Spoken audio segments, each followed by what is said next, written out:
Well, Mr. Secretary, to both you and Secretary Armitage, I mean, I would prefer that Dr. Rice here would be here tomorrow, but Dick, you would be a fabulous national security advisor. You would be a dynamite one. So, that said, let me say that with great respect, I'm having difficulty with we spent 8 months developing a plan because I don't think that's the central problem here. And my recollection of the presidential campaign, and by the way, my history was my actions in presidential campaigns were kept intact in 2000. I supported the loser in the primary, so my memory may not be very good, but I don't recall terrorism being much, if even an issue at all, in the 2000 campaign, and in part because it really, even though it was on the policymakers' minds, they were aware of the threat and they were aware of what's going on, but I just don't recall it being a driving force in either one of the campaigns. Now, maybe I've got that wrong, but I don't think so. And I think the central problem, Mr. Secretary, is something that all three of us have dealt with from time to time, and that was the use of military force in dealing with Al-Qaeda. I said earlier to Secretary Albright, I think it was one of the big mistakes of the Clinton administration. In fact, I think it was also a fault of the Bush administration, although I'm sympathetic that the Secretary of Defense was not a primary actor in the war on terrorism. Indeed, striking, his recollection of the briefings on Al-Qaeda were considerably different than yours. Now, his recollection may be different when he's testifying, but he just didn't. It wasn't as clear, and it shouldn't be, because under Presidential Directive 62, which was signed by President Clinton in 98, excuse me. That presidential directive didn't give the Department of Defense a primary role in the war on terrorism. It just didn't, in counterterrorism activity. So I've read the cautionary concern that General Zinni had, who was CINC of CENTCOM at the time, and other military leaders.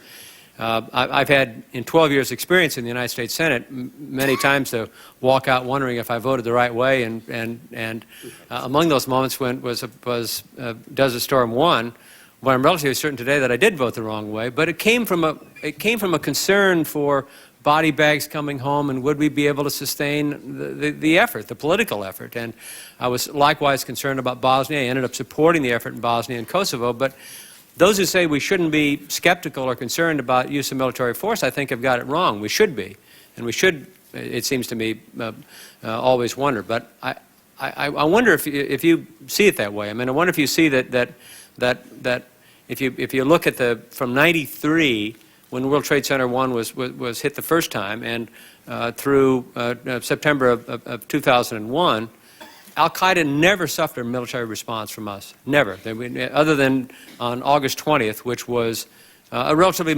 small military attack, a very limited military attack with absolutely no anticipation of boots on the ground being involved. And I'm just wondering, I appreciate that I'm asking a question as if you were Secretary of Defense, Secretary of State, National Security Advisor, and perhaps even President, not just Secretary of State, but I wonder if you see it that way as well, that our reluctance to give the Secretary of Defense and the military a more prominent role in counterterrorism efforts contributed to our lack of preparation. Because the bottom line for me is it pains me to have to say that on the 11th September, that 19 men with less than $500,000 defeated every single defensive mechanism we had in place. Utterly. It wasn't even a close call. They defeated everything we had in place on the 11th September with hardly, it seems to me, any doubt about their chance of success. And I just stop there and give you a chance to tell me what you think went wrong. Let me speak to our administration, and I'll speak more generally to get to the heart of your question. I think in our deliberations and our meetings, and Mr. Armitage may wish to speak to this, Pentagon was starting to develop plans. It was looking at contingencies that it might have to deal with. You can pursue this with Secretary Rumsfeld this afternoon. But in this whole period, to say that use military force to get Al-Qaeda when it wasn't going to be a surgical strike. Anybody who thinks that, Osama bin Laden might just be laying around somewhere and you can go pick them up. Well, maybe. Good luck. But that's a wish, not a strategy or not a military action. So you would have had really to go after al-Qaeda by going after the Taliban, and that meant invading another country. And it meant invading another country without the support of any of the surrounding countries where you would need some access to get there. And so I don't know that in this period from 93 through the summer of 2001, you had a sufficient political base and sufficient political understanding both here and in the international community that would have given you a basis for saying that we know enough about al-Qaeda, we know enough about the Taliban, that we are going in to invade this country and remove this threat. Can I respond to that? Because Just a minute response. yeah, a minute response, because Secretary Albright said the same thing. And I was there in '91 when you and former President Bush and Secretary Cheney went to the world and persuaded the world that we needed to drive Iraq out of Kuwait. Public opinion wasn't on your side either when you began.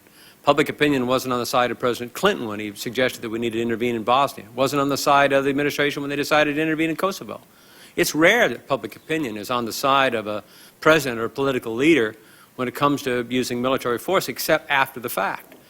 So it does seem to me to be, in many ways, sort of a straw man position to say, gee, it would have been exceptionally difficult. Yes, it would have been exceptionally difficult, but history is replete of examples where political leaders made a decision in spite of public opinion being on the other side and saying, I've got to persuade people because I see it being an urgent necessity. I don't think that.